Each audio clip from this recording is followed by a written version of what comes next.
Dear student, good morning. हम noun और case पढ़ा रहे थे ग्रामर पोर्शन में, और उसमें दो पार्ट केस का हुआ था। उसकी संख्या दिया गया था नाउन और केस पार्ट 10। अब आप देखेंगे नाउन और केस पार्ट 11। तो नाउन और केस में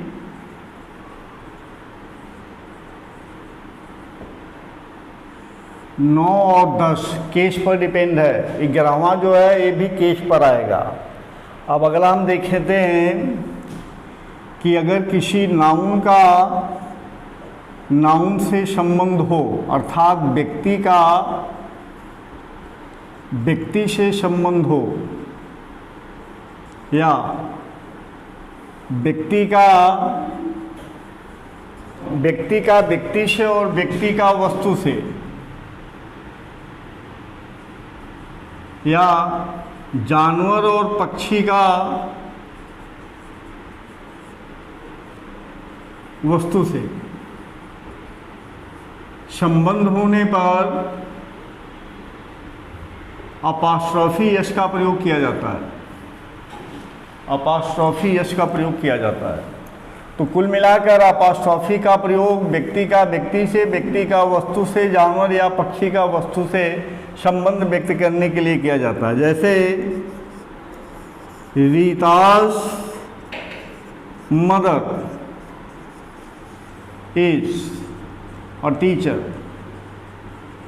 रीता की माँ एक अध्यापिका है। तो रीता व्यक्ति है, मदर भी व्यक्ति है, व्यक्ति से व्यक्ति का संबंध हुआ, पहला पॉइंट। जैसे राकेश या रंजीत कर लो आप, Ranjit house is large. Ranjit का हाउस बड़ा है, ठीक। तो रंजीत व्यक्ति है, हाउस वस्तु है। तो व्यक्ति का वस्तु से संबंध होने पर भी अपास्ट्रॉफी यस का प्रयोग किया जाता है। दूसरा सेंटेंस है it is a cow shade. यह एक गाय का छप्पर है। तो गाय जानवर है और छप्पर जो है वस्तु है। तो जानवर और वस्तु का संबंध व्यक्त करने के लिए अपास्ट्रॉफी यस का प्रयोग किया गया। अगला सेंटेंस है it is a bird's nest. यह एक चिड़िया का घोंसला है। तो चिड़िया पक्षी हो गया और पक्षी का वस्तु, नेस्ट माने घोंसला, ये वस्तु हो गया चिड़िया। अर्थात व्यक्ति से, व्यक्ति का वस्तु से, जानवर या पक्षी का वस्तु से संबंध होने पर हम अपास्ट्रॉफी यस का प्रयोग करते हैं। तो अपास्ट्रॉफी और अपास्ट्रॉफी यस में मैंने अंतर आपको बताया है, ठीक है ना, कि अगर शब्दों के अंत में यस और ई एस लगा हुआ है तो केवल अपास्ट्रॉफी का प्रयोग होता है, और यस या ई एस नहीं लगा है तो अपास्ट्रॉफी यस का प्रयोग होता है। अब ये रहा पॉइंट। अब अगला पॉइंट है कि अगर दोनों नाउन नॉन लिविंग हो, निर्जीव हो, तो ऑफ का प्रयोग किया जाता है। अपास्ट्रॉफी या अपास्ट्रॉफी यस का प्रयोग नहीं होता है, नॉट यूज, ठीक। अगर दो नाउन से हमें संबंध व्यक्त करना है और वहाँ पर दोनों नाउन नॉन लिविंग हो तो ऑफ का प्रयोग होता है। अपास्ट्रॉफी या अपास्ट्रॉफी यस का प्रयोग नहीं होता है। जैसे हम कहें this rooms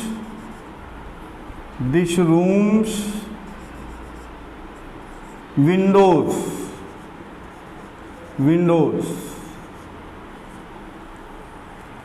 are made of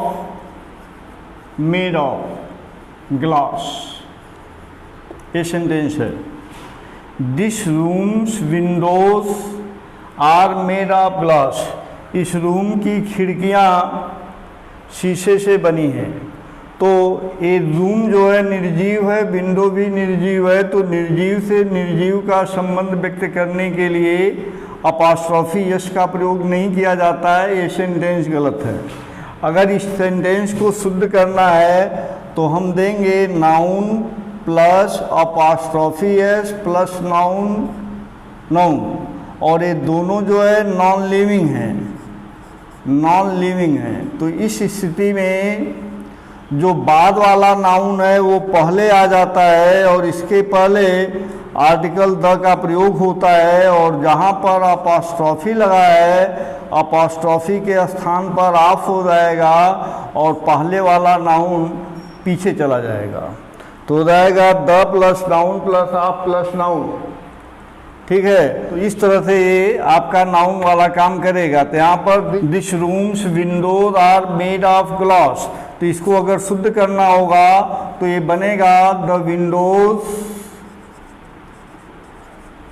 Windows of this room are made of glass, made of glass. ये आपका सेंटेंस बना। दिस रूम ये सही नहीं है, ये गलत है, और इसका सही सेंटेंस हो जाएगा the windows of this room are made of glass. एक एग्जांपल और देते हैं।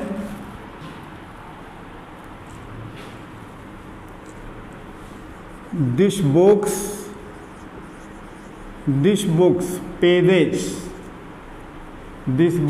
पेजेस आर फाइन, इस किताब के पन्ने अच्छे हैं। अब बुक्स जो है नॉन लिविंग है, पेजेस भी नॉन लिविंग है, तो अपॉस्ट्रोफी एस का प्रयोग नहीं होगा, यानी कि यहाँ पर ऑफ का प्रयोग होगा। तो ये बाद वाला नाउन पहले आता है और उसके पहले आर्टिकल द लगता है। यहाँ पर मैंने स्ट्रक्चर दिया है, तो ये पेजेस को आप पहले करके इसके पहले द लगा लीजिए, तो हो जाएगा the pages of this book are fine, ये हुआ।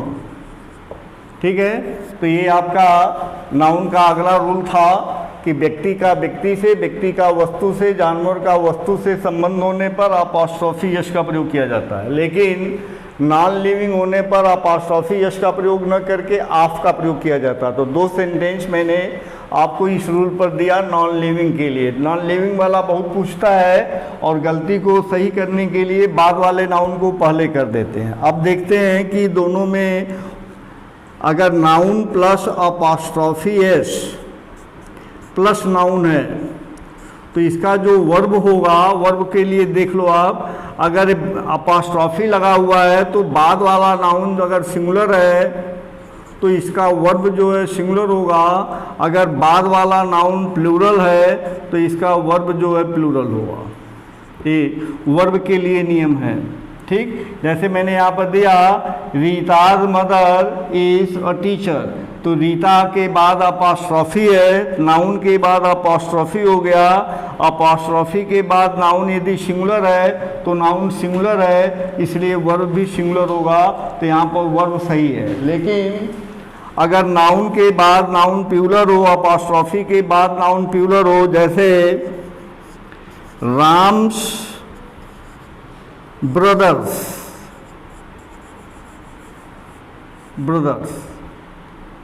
वेल एजुकेटेड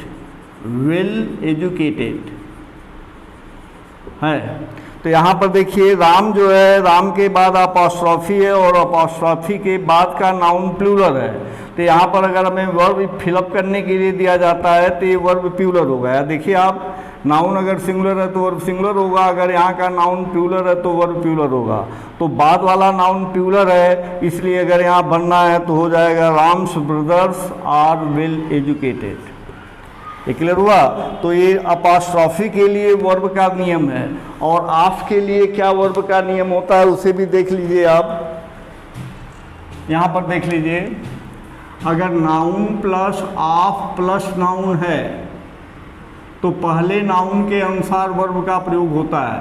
अगर ये नाउन सिंगुलर है तो वर्ब सिंगुलर होगा, अगर ये नाउन प्लूरल है तो इसका भी वर्ब प्लूरल होगा। अर्थात ऑफ लगने पर पहले नाउन के अनुसार वर्ब लगाया जाता है और अपॉस्ट्रोफी का प्रयोग होने पर बाद वाले नाउन के लिए प्रयोग किया जाता है। तो इसमें जो बाद वाला है मैंने दिया द बुक ऑफ, ए रहा पेजेज ऑफ दिस बुक, तो पहला नाउन हो गया पेजेज, ये प्यूलर है इसलिए इसका वर्ब भी प्यूलर है ना। अब हम दे देते हैं द एटमॉस्फेयर ऑफ दिल्ली